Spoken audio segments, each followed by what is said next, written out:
masih bersama saya Syifa Aulia dalam Berita Kaltim hari ini. Kembali kami sampaikan 3 berita utama Kaltim hari ini. Diduga karena tabung gas bocor, rumah makan dan toko pakaian di Samarinda terbakar.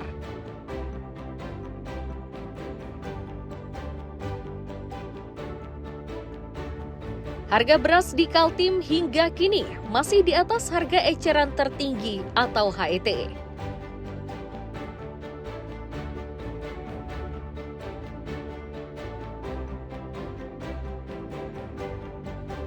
Setelah terhenti selama 1 hari, aktivitas pelayaran dari Tanjung Redep ke Pulau Maratua sudah kembali normal.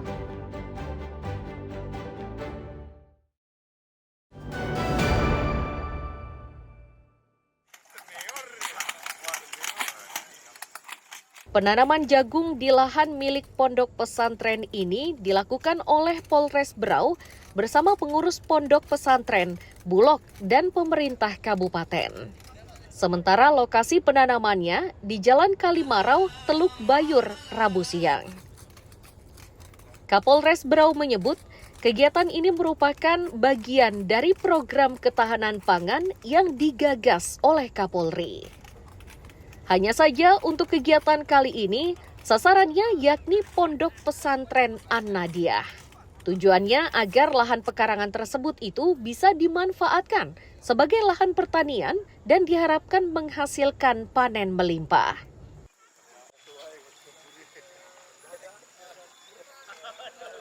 Bahwa ada pondok pesantren yang memiliki lahan-lahan pekarangan yang luas, dan ini merupakan salah satu juga program Bapak Kapolri, yaitu ketahanan pangan di pekarangan.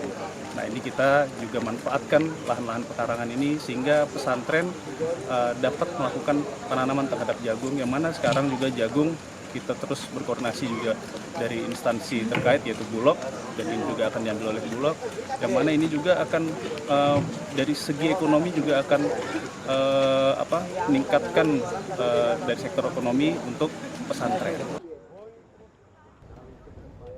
Kegiatan yang tidak terduga ini membuat pengurus Ponpes senang.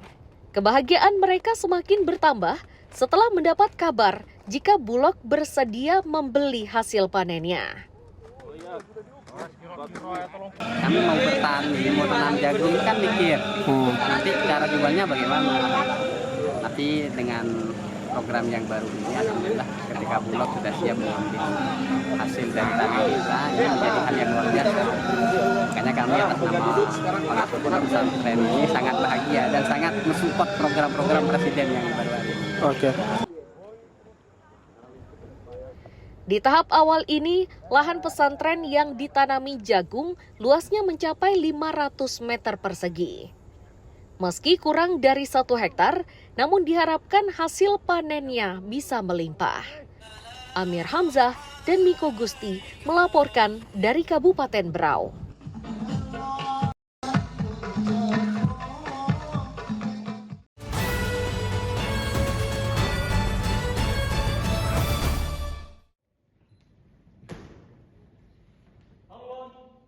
Paskibraka dan Duta Pancasila Paskibraka Indonesia atau DPPI Balikpapan dikukuhkan dan dilantik di Aula Pertemuan Kantor Wali Kota Rabu siang. Kepala Badan Kesbangpol Balikpapan menyebut, organisasi DPPI ini merupakan organisasi pertama yang beranggotakan Purna Paskibraka Balikpapan. Awalnya kepengurusan dipegang oleh 7 orang anggota, namun belakangan berkurang setelah salah satunya mengundurkan diri demi melanjutkan pendidikan di Akademi Militer. DPPI kita sebelumnya belum ada yang ikut dan belum ada yang lulus. Nah, ini tahun ini yang perdana ini. Iya. perdana, dan di provinsi juga baru bulan kemarin dikukuhkan oleh Pak Wagub. Berapa tadi Pak jumlahnya Pak? Yang mana? DPPI? DPPI itu jumlahnya 7. Satu kemungkinan mengundurkan diri karena diterima di Akmil. Ya, satunya ini lagi bekerja karena mereka ini kan sudah purna ya, ada yang bekerja, ada yang masih kegiatan lainnya seperti itu. Ketua DPPI terpilih mengaku sudah siap menjalankan amanah organisasi. Mereka menilai organisasi ini sangat penting untuk memberi masukan pada anggota Paskibraka terbaru. Salah satu masukan yang akan mereka berikan yakni menegakkan nilai-nilai Pancasila. Untuk dari teman-teman DPPI sendiri, kita tentunya mengedepankan nilai-nilai penerapan Pancasila kayak satu duta Pancasila Paskibraka Indonesia. Nah, yang mana kami terlahir sebelumnya dari Paskibraka Indonesia, sehingga kami harus melakukan feedback kembali untuk adik-adik selanjutnya untuk menerapkan nilai-nilai Pancasila, mulai dari kegiatan-kegiatan, program yang berkaitan dengan nilai Pancasila seperti itu. Dan kerabat yang sedang sakit, mari kita doakan agar Diharapkan dengan dibentuknya DPPI Balikpapan ini, pemahaman tentang ideologi bangsa bisa diterapkan di kehidupan sehari-hari.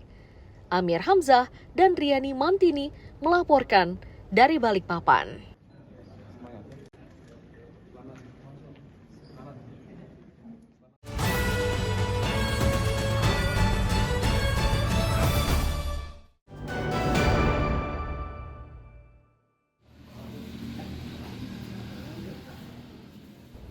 Aktivitas angkutan sungai di dermaga wisata Sanggam Tanjung Redep, Berau sudah kembali normal.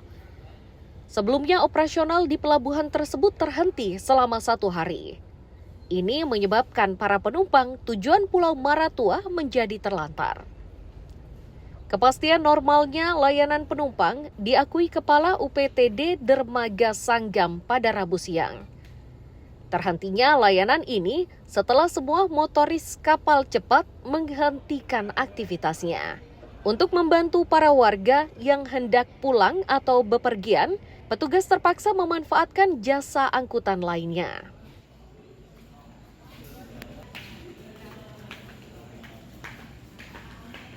Layanan di Dermaga Sanggam berjalan sebagaimana mestinya, keberangkatan normal. Memang kemarin sempat ada tergendala, tidak ada keberangkatan untuk 1 hari. Tapi alhamdulillah hari ini sudah normal kembali. Untuk penumpang lumayan ramai. Oke, untuk kemarin itu bagaimana Pak mengantisipasi penumpang yang hendak berangkat tapi terkendala Pak?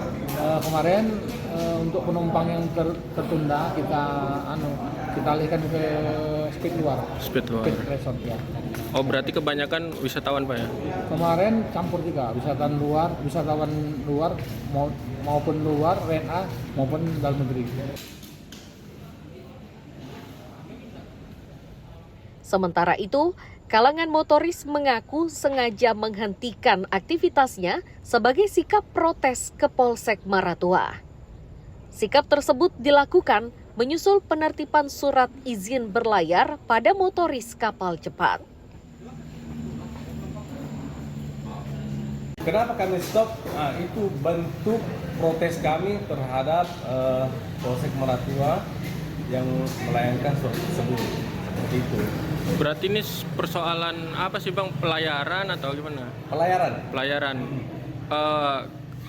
Masalah teknis atau gimana Bang di speed itu? Kayaknya iya masalah teknis. Masalah teknis ya. Bang ya.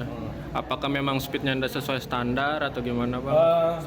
Sesuai dengan speed sudah sesuai, cuman legalitas speed itu ada yang mati, ada yang hidup. Siap.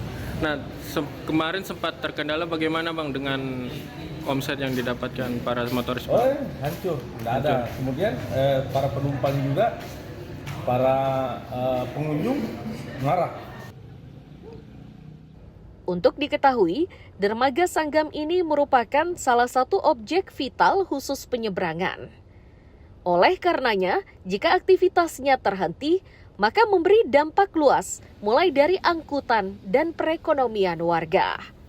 Amir Hamzah dan Miko Gusti melaporkan dari Kabupaten Berau.